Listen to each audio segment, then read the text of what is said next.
Our keynote for tonight, as all of you are aware, we're going to be chatting about the orbiting lunar station, the Gateway, and we're going to have Dr. Jamil Shariff from MDA chat with us in a little bit.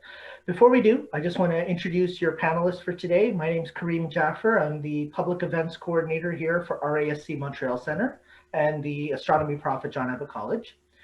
We have with us, as I mentioned, our keynote speaker from MDA. We also have Cam, who's one of the exec from the John Abbott College Space Club, and Timothy, who's the VP External from Space Concordia. So this is one of the fun things we get to do, is we get to do these collaborative events with multiple groups, including some student groups, which is a lot of fun to do. So lately, what we've been making sure to do at the start of a lot of our John Abbott College events is to have a land acknowledgement. So I'm going to turn it over to Cam to give us our land acknowledgement for tonight. Thank you, Karim. So here, oh, wait, give me a second. I lost my window. Crap. Oh, there we go. So here at John Abbott College and in Montreal, we acknowledge that we are on unceded Indigenous lands of the traditional territory of both the, sorry if I don't pronounce these names properly, Gunyon-Gehaga, so Mohawk, and the Anishinaabe, Algonquin peoples. We are grateful for the opportunity to gather here, and we thank the many generations of people who have taken care of this land and these waters. Tiohtià:ke, Montreal, is historically known as a gathering place for diverse First Nations. Thus, we deeply recognize and deeply appreciate the historic and ongoing Indigenous connections to and presence on these lands and waters. We also recognize the contribution that the Métis, the Inuit, and other Indigenous peoples have made in shaping and strengthening our communities. Together, as a diverse community, we commit to building a sincere relationship with Indigenous peoples based on respect, dignity, trust, and cooperation in the process of advancing truth and reconciliation. That was fantastic. Thank you, Cam. Thank you, Karim. Actually, yesterday I was doing an outreach presentation and I was talking about the legends that are shown here in Wynn and the 7 hunter birds, and how the Algonquin were using the position of the Big Dipper at sunset to identify the time of year and when the bears go into hibernation and when they come out hunting and foraging and when it's time to pull up your crops. And just the whole legends that they use with the night sky kind of reminds us as astronomers that really this is a sky shared by all. I also am pleased to present Timothy on behalf of Space Concordia, which is one of the student groups at Concordia that does a bunch of space science projects, which are just phenomenal. I'm going to turn it over to Timothy to talk a little bit about Space Concordia. Thank you, Kareem. Sorry, I was muted there. So pretty good, fast resume. We're a multidisciplinary student club at the Concordia University that basing off of lots of popular space projects. So we're divided in 4 divisions: rocketry, spacecraft, robotics, and space health. And obviously for rocketry, we're building rockets. For spacecraft, we're building satellites. Robotics, we're building rovers. And space health, we're taking a deep dive into making experiments in space and how microgravity affects experiments where we usually normally have them on Earth. So yeah, I mean, I'm the outreach responsible. So here I am. I'll be taking care of the Q&A tonight, and I hope you'll enjoy the panel. Excellent. Thank you, Timothy. So those of you who've been to our RASC Montreal Center events before, you know a little bit about us. We're part of the Royal Astronomical Society of Canada, which is over 150 years old. It has centers across the country, 29 centers, including 1 French and 1 English here in the Montreal area. We're the English Center. We are over 170 members, and we've been established for over 100 years now. Currently, a lot of our equipment and a lot of our facilities are set up on the West Island between John Abbott College campus and the Morgan Arboretum, which is run by McGill. We also have some locations for dark sky observing off island, but of course, at the moment, everything is on hiatus. So for our members events this fall, we've been doing weekly clubhouses on both Wednesdays and Saturdays. And thanks to a suggestion by a member recently, we're actually starting every Wednesday now with a members focus item. Either it'll be a video or a talk or a sharing of a specific technique. And we also every Saturday have a more informal clubhouse. And tonight, we're actually going to transition from our Zoom webinar into the clubhouse at the end of the webinar to give us a chance to just chat more informally. And you're all invited to join us. We'll put that link in the chat at the end of today's talk. And guests are welcome to join us actually any of our clubhouses. You can come and get a feel for what our center is like. We also have normally in-person events. They're on hiatus at the moment, but we're going to try to share some of the results of the Mars opposition and the meteor shower that we have in December. And we have coming up next month our annual general meeting. And it's on November 14th, which means there's still time if you are a RASC Montreal member in good standing and you're interested in helping out on the executive.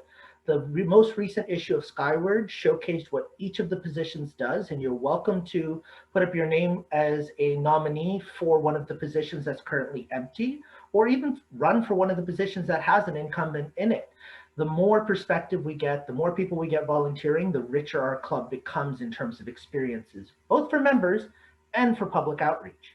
So for public outreach, our next talk to the entire public is going to be on Sunday, December 5th. It's at 5 p.m., so it's a different start time because we're hosting it with the Ottawa Center of the RASC as well as the Next Gen Committee, which is a youth committee on our national board run by one of our Montreal Center members as the chairperson, Emily Laflèche. So we are very lucky that we managed to get Dr. Farah Ali, who is originally from Montreal, did her education in England and in the US, and is now at NASA's JPL laboratories, and is going to be one of the drivers of the Perseverance rover on Mars. So she's going to talk with us on Sunday, December 5th at 5 p.m. We also have one other event, which Space Concordia and Jack Space Club are working on, which is our Spooky Nights edition. Spooky Nights is a family event that we do every single year for young kids and those that are young in spirit, like, you know, myself. The gray is showing, but at heart, I'm still a kid. So our Spooky Nights 2020 is going to be on Zoom. It's going to be on Friday, October 30th, starting at 6:30 p.m.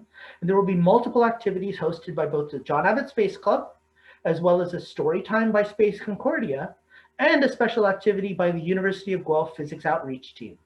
So a lot of different events and activities are being planned by these students, which is going to be a lot of fun. But one of the things they're planning is a virtual costume parade. So if you have in your family a young kid who loves space and loves Halloween, or you know people within your circle that know their kids are going to want to celebrate Halloween in some way, we invite you to take a picture of their space-themed costume and send it to our John Abbott College Astro Club. And all of these details will be sent out on our public events list, as well as through Montreal Families. But what we're here for tonight is to talk about the moon. And that's where Spooky Nights actually has a little bit of a role. There's a reason why I put it here. Because this year, Halloween is going to be on a blue moon. And a blue moon happens when you have the second full moon of the month. But it's special because Halloween blue moons don't happen often. And in fact, this is the first time since World War II that a full moon on Halloween will be visible in every single time zone. Because full moons don't last for very long either. So this is really one of the spookiest spooky nights that we're going to have. And so we thought it would be really nice this month to talk about the moon. And Dr. Jamil Shariff from MDA is going to actually chat with us about the orbital lunar station. So I'm going to stop sharing. And while he starts sharing, I'm going to talk to you a little bit about what Dr. Jamil Shariff has done in the past, but also I want to kind of let you know about the format for today. So Dr. Shariff is going to give us his keynote presentation. And during the keynote presentation, if you have any chat comments that you want to share with everyone, we invite you to type them in the chat and address them to all panelists and attendees. I will be monitoring the chat and giving you some responses and collating some of the questions. But if you have a direct question for Dr. Shariff, please post it in the Q&A. Timothy is going to be keeping an eye on that. And if there's any urgent questions, he's going to turn on his video and interrupt Dr. Shariff with the question, because we want to make sure that your questions do get answered today if possible. We also, at the end of the session, will invite you to join us in the clubhouse for more informal discussion both on this topic as well as just on astronomy in general. So now, without further ado, Dr. Shariff hails from Edmonton, Alberta. He has a bachelor's degree in engineering physics from UBC and a PhD in astronomy and astrophysics from University of Toronto from 2015. Now, throughout his career, his interests have always been kind of at that junction, that confluence between science and technology. How new developments in both hardware, instrumentation, algorithms, robotics, they enable us to have new discoveries and new understandings about the natural world. So it seems only natural to me that Dr. Shariff joined MDA, one of Canada's premier space technology companies, in 2019. I met him recently through other projects that we're working on, and I'm very happy to welcome today Dr. Jamil Shariff to give us our keynote. Jamil, we're all yours. Thank you, Karim. Can everyone hear me and see my screen? Okay, so I want to say a huge thank you to Space Concordia and to the Montreal RASC for hosting this event, and to Karim and his colleagues at John Abbott CEGEP. It's thrilled to be here. It's a pleasure. And today, as Karim mentioned, I'm going to be talking about a proposed new space station that would be orbiting around the moon.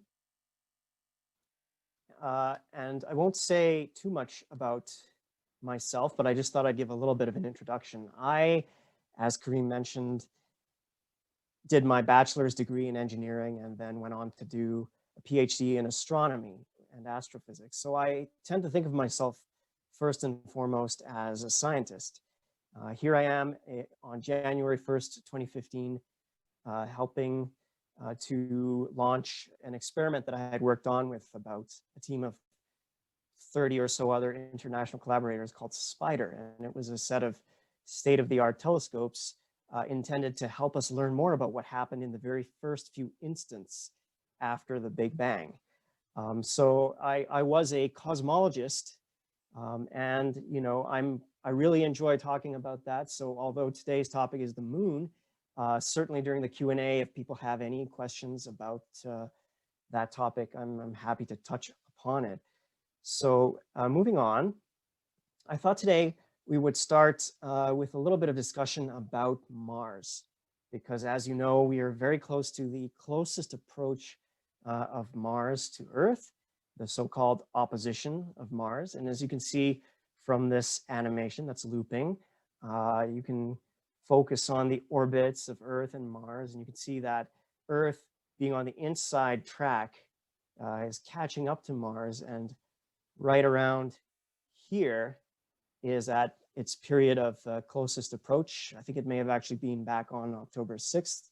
Doesn't matter too much, but the basic idea is that this is the closest approach, and as a result, it's a great time to carry out observations, astronomical observations of Mars. And you can actually compare that to a little over a year ago, where we had what was called a solar conjunction, because from our point of view here on Earth, the sun and Mars appear in the same part of the sky. And as you can see, Mars is just about as far away from Earth as it can get. And you can see from these two, from a comparison of these two drawings, that it's a pretty big swing, right? Like, now a question that is actually kind of interesting to ballpark, because once you know you get to the PhD levels of astronomy, you just ballpark stuff. You don't actually deal with, you know, how precisely how many, you know, down to many decimal places, how many kilometers away are these objects. But it's fun to sometimes just ballpark things, and we can ballpark it instead of, you know, measuring things in tens of millions of kilometers. We can just measure things in units of one Earth-Sun distance, right? And in those units, the distance from the sun out to the edge of Mars's orbit is about 1.5. So you can see that when we're in this configuration here, those distances add up. And so the distance between Earth and Mars would be about 2.5 in these units. Whereas when we're in the opposite situation, the distances subtract. And so by my ballpark, the swing should be about a factor of 5, right? We're going from 0.5 at the closest to 2.5 at the farthest. Now, this is not exact. These numbers are not exact, but it's just an estimate to give you a sense of just how much of a difference there is between conjunction and opposition. It's quite significant. And most of you are probably familiar with the fact that these units of an Earth-Sun distance are called AU, or astronomical units. So here you can see a comparison. It's actually not 5 times bigger. It's about 6.5 times bigger at opposition. So that's substantial. And you might think that if you know anything about the inverse square law for the brightness of an object, you might think, okay, well, that means it should be about 40 times brighter. You know, it's just the square of this number. But it actually turns out that during the opposition, Mars is actually a little bit closer to the source of the illumination, the sun, as well. So when you take all those factors into account, Mars is almost like 60 times brighter right now during Mars opposition in the night sky than it was back then, a little over a year ago, during the conjunction. So that's, again, another reason why it's an excellent time for Mars observations. And you combine that with the fact that it's actually visible in the night sky, in the middle of the night, and not the daytime sky, it's ideal. Also, since we have a whole bunch of avid amateur astronomers in the crowd here, I would be remiss if I did not mention that that brightness swing corresponds to going from visual magnitude plus 1.8 to minus 2.6. If you know what that means, great. If you don't know what that means, don't do that to yourself. Don't learn about visual magnitudes, because it's a crazy astronomer way of saying that this is 60 times brighter than that. And, you know, probably best to just stick with that. But in any case, I thought I wanted to make sure that you guys didn't fall for the Mars hoax that seems like it's going around every 2 years or so. It used to be that people would send it around in those email chains. And now I'm sure that it's on social media. But the basic idea is that you get these emails or these social media posts saying, hey, you know, Mars is going to appear as big as and as bright as the full moon in the sky. And most of you are, you know, savvy enough with astronomy to know that that's absolutely not the case. Even at the closest approach of Mars to Earth, it's still something like 150 times farther away than the moon. And so if you were to look up at it in the night sky, it would look like this, right? It would look like this pinpoint of light, and it just looks like a star, a very bright one that's a bit reddish, and you can't see any surface features unless if you have a telescope. So I even put in this little Snopes.com debunk of that hoax, so that this dates back to 2003, which means that this false information has been going around for at least that long. But actually, you know, if you read the Snopes article, it says that the email had been going around for years, even at that point. So this is a very old story and a very, very incorrect one. So I just wanted to make sure nobody in the audience fell victim to that. Switching gears, I wanted to jump from astronomy to actually a different dimension of space exploration, which is the human exploration of space. Because you see, as Kareem mentioned, I've recently made a transition to the private sector. I work at MDA, an aerospace engineering company, and I've been very lucky to get involved in an exciting new project in that realm of human space exploration. Now, this project used to be called the Deep Space Gateway, DSG. And then the powers that be said, you know what, I don't think that's quite complicated enough. Why don't we call it the Lunar Orbital Platform Gateway, or LOP-G? Just rolls off the tongue, right? And then eventually, I think they came to their senses and they said, you know what, this is quite a mouthful. Let's just call it the Lunar Gateway. And so we finally settled on that as a name, and we even have this as a logo. But regardless of what you choose to call it, it's a space station orbiting around the moon. And when it's finished, it'll actually be the most distant human outpost ever to exist. So to give you a sense of just how distant we're talking about, I thought I would show you this little cartoon. So here we have the Earth, And not too far away from it, just 400 kilometers up in low Earth orbit, we have the International Space Station, or the ISS. That's up there right now as we speak. And then, believe it or not, the moon is almost 1,000 times farther away than that. And what we're thinking of doing is picking a very sort of oblong, elongated orbit like this, and putting the new space station there. And the Lunar Gateway would actually be an international project as well, just like the ISS. It would be a collaboration of, at a minimum, NASA and the European Space Agency and the Russian Space Agency, the Japanese Space Agency and the Canadian Space Agency.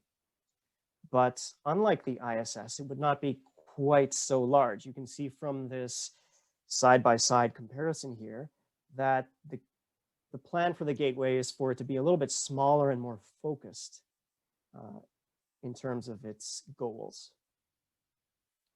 And just like the ISS, it would actually be built in separate modules or sections that would be launched one by one and then put together to make up the whole thing. So there would be a NASA-provided module here for power and propulsion called the PPE.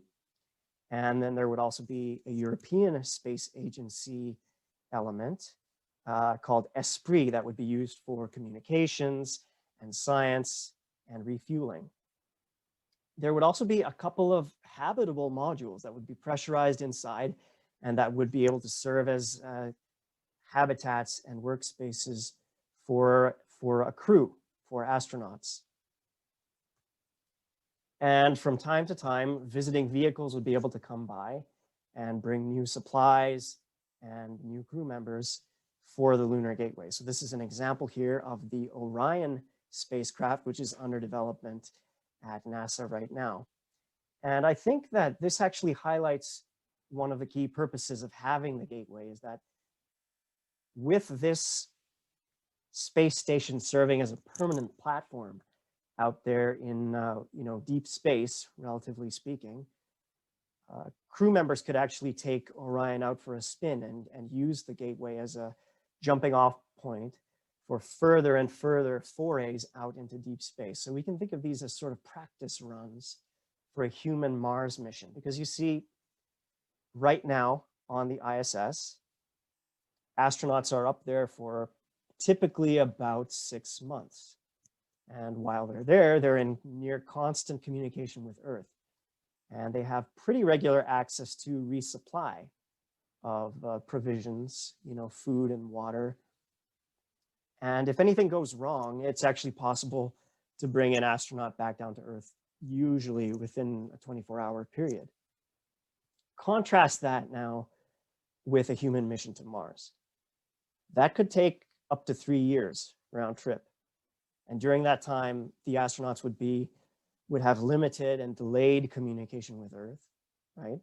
They would have no access to any resupply of food or water or fuel. So we're talking about a mission that would have to be completely self-sustaining, right? And this is where I think the Gateway comes in. You see, the plan for the Gateway is to only have 1 8-hour window of communication with Earth per week. And outside of that, astronauts would be operating way out there in, they call it cislunar space, the space between the Earth and the Moon, on their own. And not only that, but the plan for the Lunar Gateway is actually for it only to have a crew for about 1 month out of the entire year. So the rest of the time, the space station is empty and it has to be able to operate by itself and maintain itself. And that is where Canadian technology comes in. So Canada's contribution to the Lunar Gateway is something called the Deep Space Exploration Robotics, or DSXR. Except that it's not called that. That's what it was called the first time I gave this talk. And in keeping with the theme for today, I think some people said, well, it's no longer the Deep Space Gateway. So that name really isn't on theme anymore. So now, so far, what they're going with is Gateway External Robotic System, or GERS, or perhaps it's GERS, or GERS, or GEARS. People seem a little undecided on this, but regardless of how you pronounce the acronym, what it consists of is one large robotic arm attached to the outside of the space station. And that's the arm that would do sort of the heavy lifting. It has more power. And then a smaller arm that's more dexterous. It's able to do more finer scale work. And in addition to that, there would be a set of specialized tools that would attach to the ends of the arms to allow them to do a really wide variety of tasks. So, for instance, the large arm could be used to reach out and grab visiting vehicles or even new modules of the Lunar Gateway, capture them, and then bring them in for docking to the rest of the station. So that's sort of an assembly task that is known as berthing. Another thing that the large arm could do is actually move modules of the station from one place to another, so that its configuration can change. It doesn't have to be fixed. It can be changed depending on what the parameters of the mission happen to be at any given time. And then, of course, we have the smaller dexterous arm is sort of like a general purpose repair bot or repair worker and Swiss Army knife for the Gateway, all rolled into one. So its job is to kind of swap out broken components that are on the outside of the space station and make other kinds of repairs. So I thought I would make this really visual for you. Here's an animation. This is a computer animation of the large arm of DSXR, or I'm sorry, GERS, unloading cargo and installing it to a point on the outside of the space station. Here it is putting a tool back into storage. And this is actually one of my favorite modes of operation. Here it is actually walking end over end. So the large arm can relocate itself in such a way that the tip becomes the base, and then the base detaches and becomes the tip, and then the tip becomes the base again. So it's sort of inching its way around. Here it just pulled a very specialized tool out of stowage, and it's using it to swap out a broken component, let's say batteries or fluid pumps, and put them away. So that's an example of GERS in action. So an open question up until very recently was, who is going to build all of this? So I thought instead of showing you like computer animations, I'd show you a real photograph taken in space. This is a photograph of some robotics that are currently attached to the ISS, to the International Space Station. This component here is called the Canadarm2, and then attached to the end of it is Dexter. And these robotic systems have been operating in orbit for the better part of 20 years now. And it wouldn't be an exaggeration to say that without them, we wouldn't have been able to build the ISS, keep it running all this time, and use it as a platform for deploying scientific experiments. So they have played a very crucial, pivotal role in the ISS mission.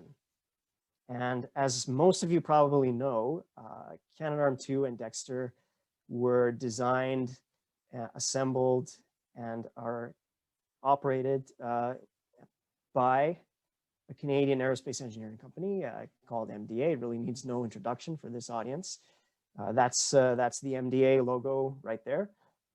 Or is it? Actually, I found out a couple of days ago that MDA has undergone a complete rebranding. So this here is the MDA logo. And what this is associated with is the fact that up until the beginning of 2020, MDA was actually under a parent company called Maxar, a US-based parent company. And it was recently bought out by a Canadian private equity firm. And so MDA is now once again fully 100% Canadian, and it is a standalone company. And so we're very excited about that. We, are sort of the premier space robotics company in Canada, and arguably around the world. We have some 30 or 40 years of experience in successfully delivering systems like this that operate. Their longevity is sort of a testament to the quality of their engineering. But as most of you probably know, I mean, we actually see Canadarm2 and Dexter every day on the back of our currency. So I think that in and of itself is a testament to Canada's legacy of delivering these kinds of advanced high-tech robotic systems for space-based applications. And we found out just very recently, back in July, that the Canadian government has indeed awarded the contract to build for the flight phases of GERS to MDA. So all of the work that I showed you was from an early concept study stage that was done by MDA, but it wasn't clear for a while that MDA would be doing the actual designing and building and testing and delivering of this system, but now it is. And so the large arm of GERS is known more affectionately as Canadarm3. So although we haven't built anything yet, you can see that our logo game is on point. That we are awash with logos at this point at this very early phase of the project. All right, so I just wanted to summarize. I don't have too much more to say today by giving you a sense of what the Lunar Gateway is and how it may act as a stepping stone for a human Mars mission. So I wanted to tie back to what we were talking about at the beginning. If a human mission to Mars is the end goal, then the Lunar Gateway could very well serve as a useful stepping stone for that goal. And I don't think it would be a stepping stone in a physical stepping stone in the literal sense. Many people have pointed out that if your goal is to go to the lunar surface or to the Martian surface, why would you have any waypoint along the way where you would stop? You would just, be using up energy and rocket fuel to rendezvous with that thing and then to depart from that thing and to go, whereas you could just apply the necessary delta V or what have you to get directly to where you're going. And that is certainly true, but I think that what the Gateway and this entire, system of cislunar operations serves as more of a conceptual or technological stepping stone. So the basic idea is that cislunar space will serve as a proving ground where we develop the tech capability and the know-how that we're going to need to be able to actually operate safely in deep space, because this is very different from anything we've done before, including arguably Apollo. So in summary, I would say that I think the Lunar Gateway will be a great outpost for doing space science. So it could be a place for conducting astrophysics, heliophysics, which is studying the sun, geology and geophysics, particle physics, and of course, space medicine. So we need to understand more about how the human body reacts, in an environment of weightlessness for much, much longer durations than have currently been tested. It would also be a great place, as I said, for developing the new technological capacities we need to operate in deep space. So some concrete examples for you would be anything to do with automation, which again is where MDA and Canada come in. Automated in-space docking and assembly and maintenance and all of that. It's also a great place to perfect the art of surface exploration. And this ties in with Dr. Alibai's talk on rovers that's coming up. But basically, you might remember from earlier in my talk, the orbit of the Lunar Gateway takes it, it's very oblong and takes it very, very far away from the lunar surface when it's hovering over the southern regions of the lunar surface. And so that means that it spends a lot of time hanging over the lunar South Pole. And so it'd be a great place to deploy robotic surface missions that could explore the lunar South Pole and especially the far side South Pole, which is an area that's of scientific interest. And it's an area of interest for mineralogy and prospecting, lunar prospecting. And finally, it's a great location from which to understand the space environment, what I'm calling space weather on this slide, because the basic idea is that in low Earth orbit, we're somewhat protected and the radiation environment and the meteoroid, the rate of meteoroid, impacts and everything is very, very different out there. So that's something that requires further study. So again, the Lunar Gateway, I think, in this sense, would serve as a really excellent proving ground for further exploration out into the solar system as we embark upon that. So I wanted to end off today just by showing you one other video, courtesy of the CSA and NASA. And this shows the advanced Canadian robotics, a computer animation of them mounted to the outside of the Lunar Gateway. And here you can see one of those visiting vehicles I mentioned to you on approach to the gateway. I believe this might be a vehicle associated with the Artemis mission. And so here the idea is that the large arm is going to reach out to intercept it, right, grapple it, capture it, and then pull it in for docking. So this is a key function of the gateway external robotics. And then what it can do is hold that vehicle in place while the small arm comes in and takes something. In this case, I believe it's meant to be a lunar sample preservation module, takes something off of it. So the two arms can also work in concert. So this is the vision we have for advanced Canadian technology operating in deep space from the mid-2020s onward. And I'm very excited to have been able to come here today and share that vision with all of you. And thank you so much once again for inviting me.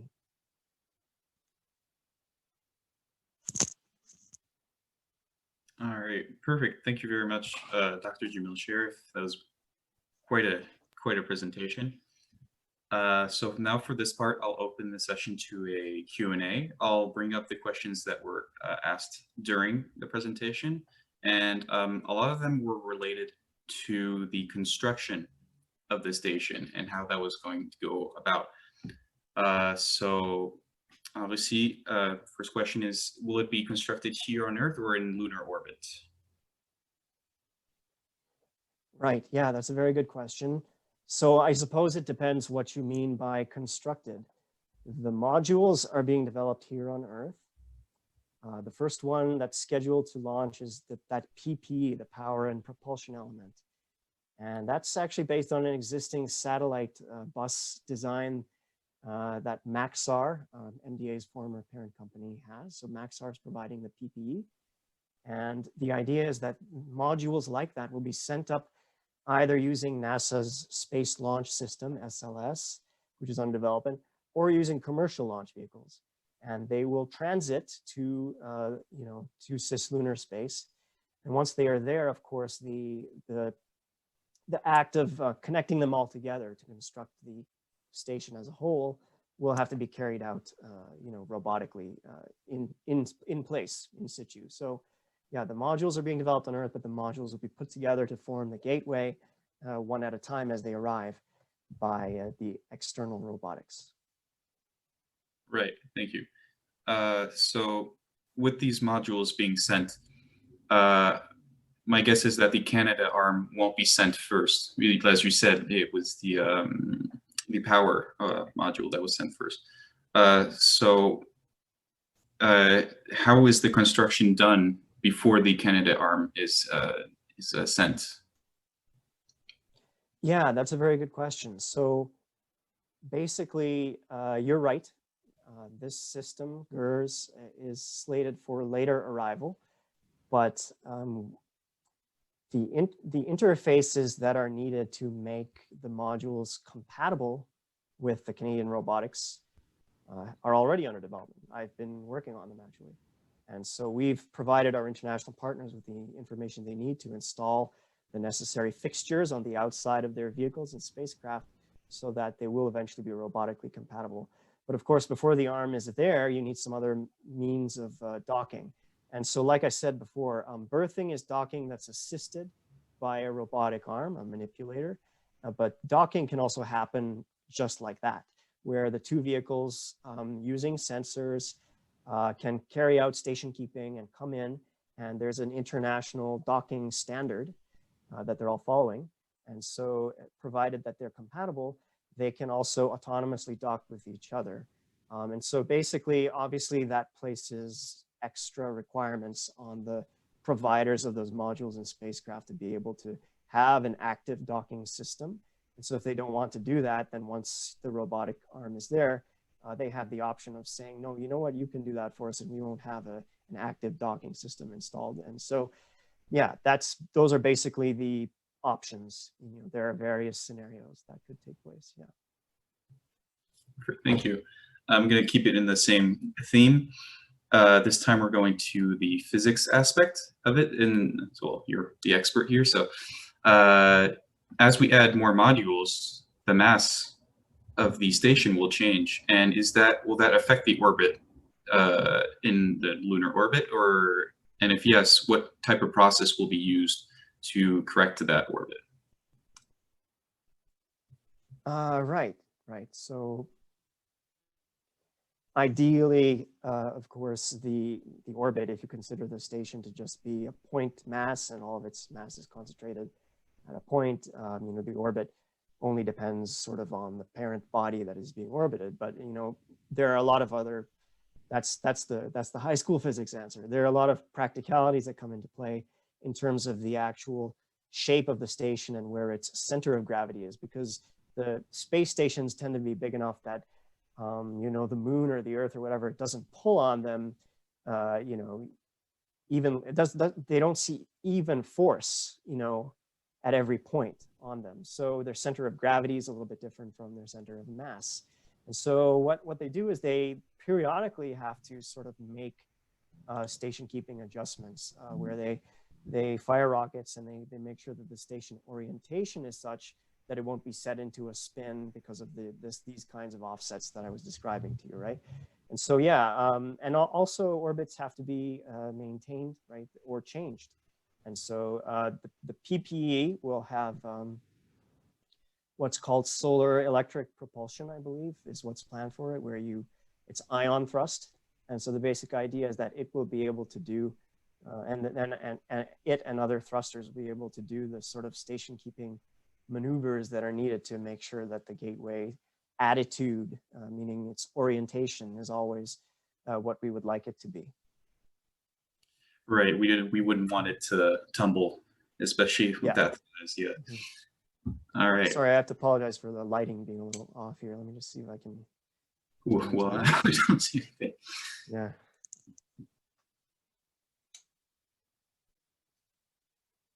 All right, perfect. It's very it's a little better. Lighting. It's appropriate for spooky night, I think. Yeah, exactly.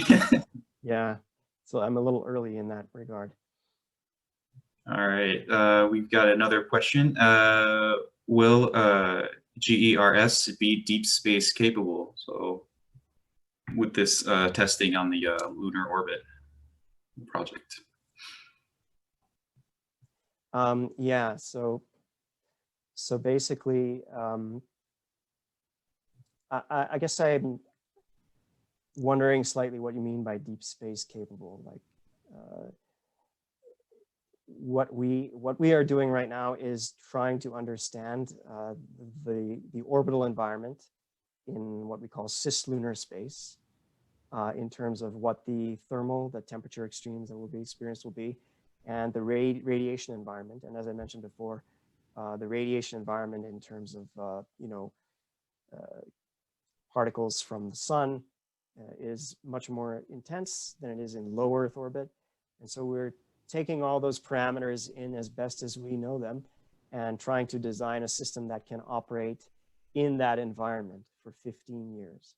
So that's kind of the basic answer to that question. Yeah. Yeah, right. I think what the question meant was that if even like the whole space station as a whole, once it's been tested around the moon, will it be capable of doing other missions? Obviously, the goal here is that it can orbit around Mars later on. So deep space probably meaning into further orbits, going further and further away from the Earth. Right. Yeah. So I think that Orion is being designed for that. So one of the visiting vehicles I mentioned that will be docked to the gateway when it's bringing new crew members and supplies. So, but the gateway as a whole, like it's, you can't really take something that's been designed to be a space station and, readily adapted for a more extended journey. So I wouldn't say that the goal is for the gateway itself to eventually orbit Mars, but the idea is that spacecraft and elements and robotics that we have tested in that cislunar environment, spacecraft and elements and robotics that are built based on what we learn from testing things in that environment will be able to be used on missions farther afield, farther out into the solar system. Yeah. All right, that's very exciting. All right, going on to the next question is that will MDA supply simulators and training for the astronauts who will use the arm? Yeah, that's a very good question. I can't say that I'm as versed in the GERS ground segment as I am in the flight segment, but I do know that we are responsible for working with the CSA on the ground segment, and that the CSA, the Canadian Space Agency, is going to have the mission control for GERS, where you will be able to do all of the robotic operations that you need to be able to do, and have training simulators for its operation. However, a key difference between GERS and the robotics on the International Space Station, which are called the MSS, the Mobile Servicing System, so that's Canadarm2 plus Dexter, is that GERS is intended to be, by default, fully automated. So while the Canadarm2 and Dexter can only be operated by a human, with a joystick kind of thing, the idea behind GERS is that by default, it will be completely automated, and it will have some sense of what to do just based on the circumstances and what mission scenario it's in. So it's detected the approach of a visiting vehicle. It knows that the large arm has to kind of deploy and be ready to capture that free-flying object, right? And so manual control is being built in as a secondary mode of operation, but it's not, the intended one. So yeah, long story short, GERS can be operated by people both from within the Lunar Gateway and on Earth, but it's not going to be, an everyday occurrence. Perfect, thank you. All right, so, and the next question is, what are your thoughts on the SLS and delays, and possible cuts with the US administrations and the change it might occur with the US elections in November? And yeah, will that, how will that affect the project on the long term? Yeah. So I'm aware that SLS is kind of, if I'm not mistaken, been kind of adapted from the Constellation program, which was canceled during the Obama administration.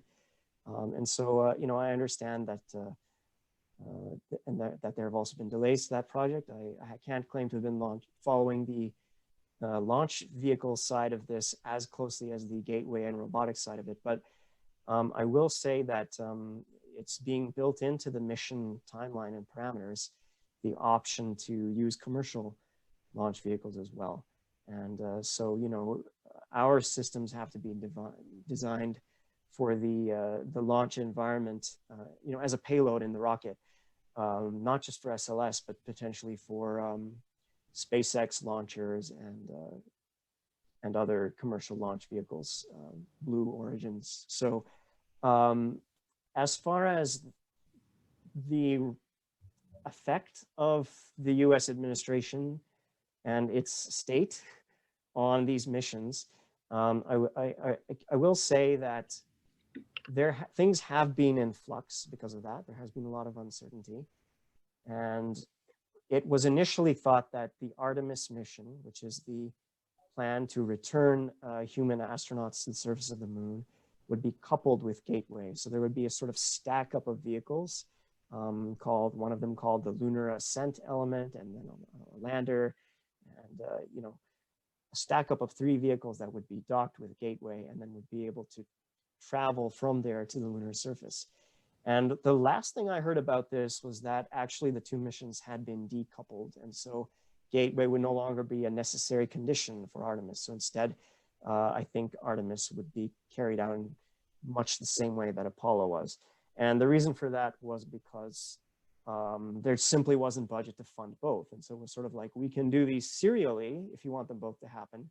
But if you want them to happen together, you know, what the NASA relevant NASA administrator was saying was, I'm going to have to cancel both in that if you demand that, right?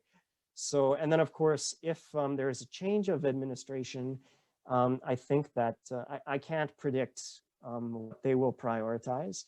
You know, from talking to my colleagues, it sounds like they may prioritize less of a boots on the ground and wave the flag approach by 2024 and actually prioritize something a little bit more meaningful in the long term. And so that might actually mean that maybe Gateway would be made a key part of the mission again, which I would like, because it would mean that rather than having this be a repeat of Apollo, we would be doing something new. We would be forcing ourselves to, you know, have a different rendezvous and docking and technology and spacecraft in order to rise to that challenge. So again, I can't predict what would happen under a Democrat administration or a continued Republican administration, but I will say that I think that under a Democrat administration, some of the influence of Congress in terms and the Democratic House in terms of wanting to prioritize a longer term meaningful scientific and technological return may come into play.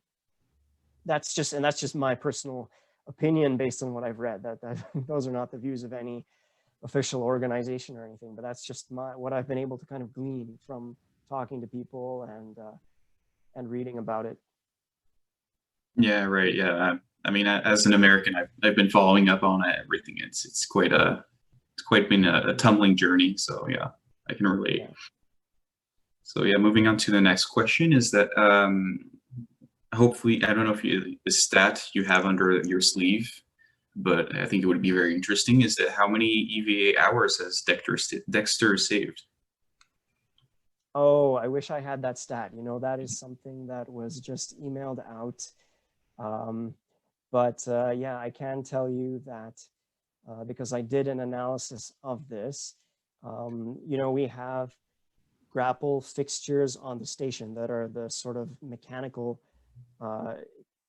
elements that the ends of the arms are able to attach to, right?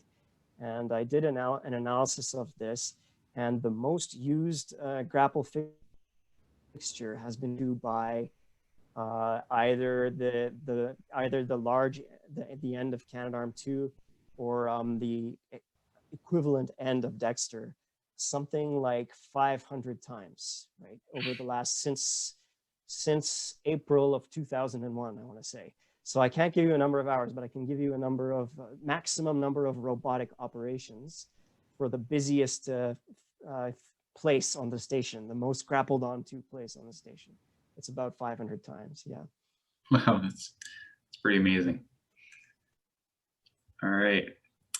So yeah, we're pretty excited with all these new projects, and have there any thoughts or possible tentative dates for the first launch, and you know, what type of potential launcher? So what type of rocket or company or organization would be responsible for this part of the project? Sorry, can you repeat that? Yeah, sorry, it was a lot. Any tentative dates for the first launch, and who would be responsible for the launch? Yeah, so the notional schedule right now, I believe, is for the PPE to go up towards the end of 2023.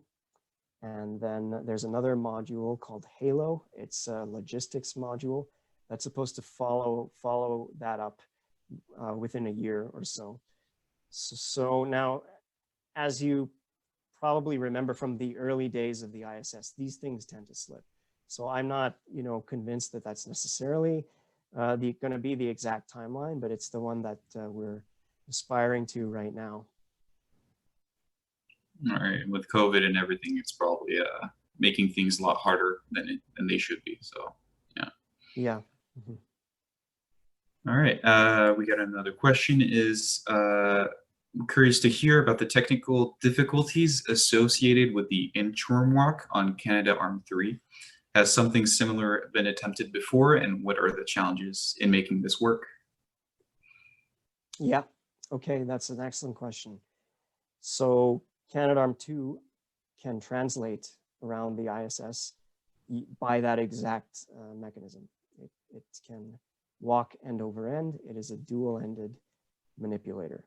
Now, there's a big difference between doing that manually and doing it in a completely automated fashion.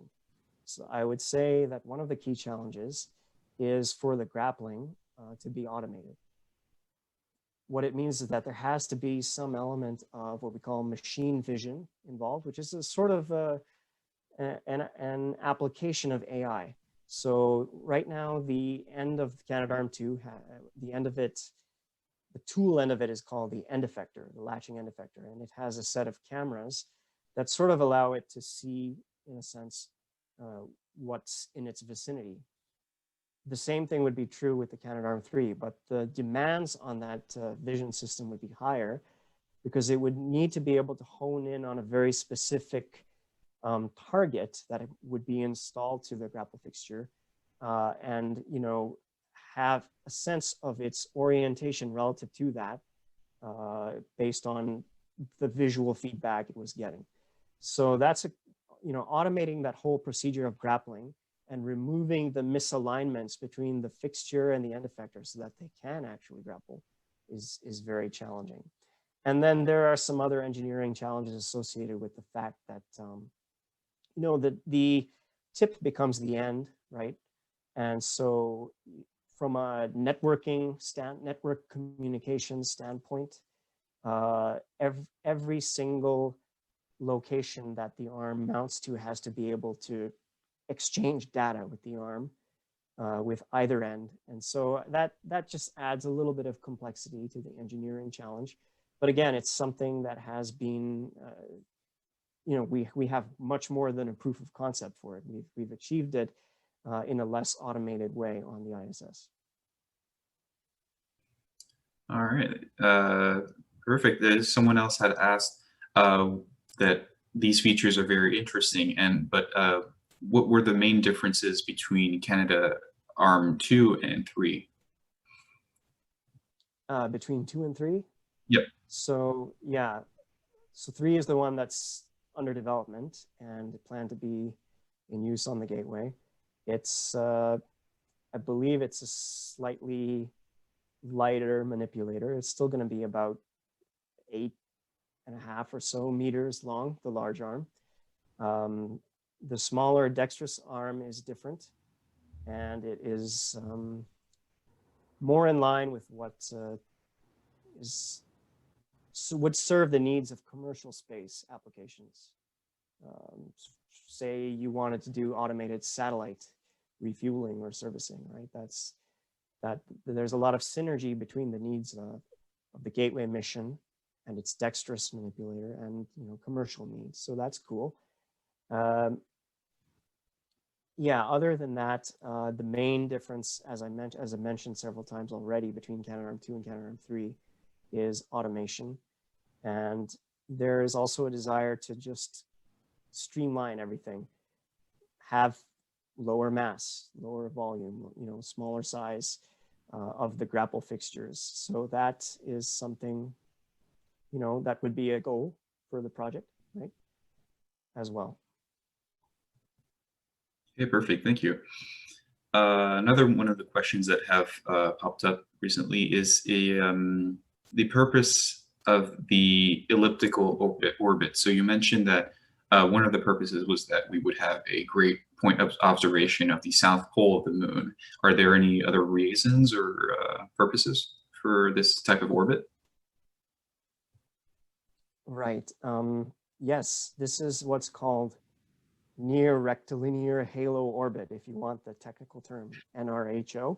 And it's associated with one of the Lagrange points of the Earth-Moon system, which are sort of stable points where you can put something. But a feature of this whole family of orbits is that they will rotate. They will do what's called precessing, so that the face of the orbit is always pointing towards Earth. So although I had mentioned in my talk that there would only be an 8-hour communications window per week, that's not because of any blockage, due to being on the far side of the moon or anything like that. It's a feature of the orbit that, you always have a direct line of communication to Earth. And you, meaning the Lunar Gateway, can act as a relay station between Earth and the far side as well, as a communications relay. So that's another excellent feature of that orbit, is being able to provide that communications relay. All right, perfect. Thank you for your answer. One last question is that so the expected time of launch, first launch, would be in 2023. Is there any hardware or modules that are beginning to be built to this day? Yeah, I mean, my understanding is that work on the PPE is well underway, and work on Halo is well underway. So the first 2 gateway modules, are sort of entering the phase of actually cutting metal, from what I understand. That's just what I hear through the grapevine. So MDA is not involved in any development of gateway modules themselves, just on the robotic systems that will interact with them. Yeah. Okay, perfect. Thank you. Thank you very much for answering all these questions. Yeah. There's still my pleasure. Sorry, there's still just 2 questions in the Q&A. I'll answer them by typing because they were answered from either the presentation or from the other questions asked. But thank you very much. Thank you so much for moderating, Timothy, and thank you for those amazing answers and that wonderful content, Jamil. We really appreciated it. There's been so many thank yous flooding through the chat and individually sent. This was an amazing talk, fantastic presentation, tons of information. Love the videos, love the graphics. The presentation itself will hopefully be up on YouTube in the coming days, and please visit our YouTube channel to take a look. At the moment, we are moving on to our Clubhouse. The link has been put in the chat a couple of times. I'll put it in there once more right now. You can join us at our Clubhouse, and we have our next 2 events coming up, October 30th for Spooky Nights and Sunday, December 6th at 5 p.m. for the Perseverance rover with Dr. Farah Ali Bey. So again, on behalf of RASC Montreal Center, on behalf of the Jack Space Club, on behalf of Space Concordia, thank you, Dr. Shariff, for joining us and for sharing such amazing insight and information on the Lunar Gateway project and on the Mars opposition at the start of that. Thank you to everyone. Enjoy, have a great night. Wishing you clear skies and safety, prudence, and caution in light of all of this. Thank you.